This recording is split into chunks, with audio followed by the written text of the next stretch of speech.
మట్టిని కాపాడుకోవడం ఎలా? భూమి ఆరోగ్యంగా ఉందో తెలుసుకోవాలనుకోండి, అసలు భూమిలో కార్బన్ శాతం ఎంత ఉందో తెలుసుకోవాలి.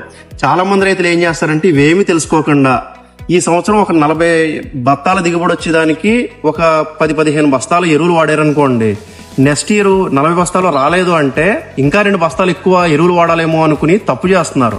నిజానికి రైతులు గ్రహించాల్సింది ఏంటంటే, బస్తాలు వేయడం వల్ల దిగుబడి వస్తుందా, బస్తాలు తక్కువ వేయడం వల్ల దిగుబడి తగ్గుతుందా అని కాదు, భూమిలో అసలు కార్బన్ శాతం ఎంత ఉందో తెలుసుకోవాలి. ఈ రోజు మనం అదే చేయబోతున్నాం.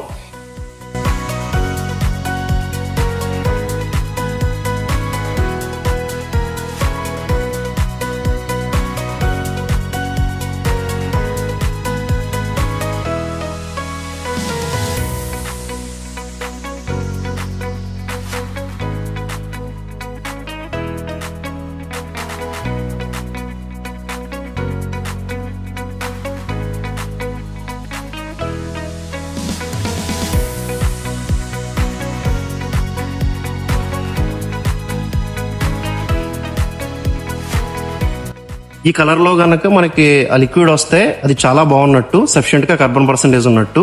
దీనికంటే కొంచెం తక్కువలో 0.5 to 1% వస్తే మీడియంలో ఉన్నట్టు. దానికంటే తక్కువ ఉందంటే కనుక కార్బన్ పర్సెంటేజ్ డెఫిషియన్సీ ఉన్నట్టు భూమిలో. ఈ డెఫిషియన్సీని మనం గనక రెక్టిఫై చేయాలంటే సేంద్రియ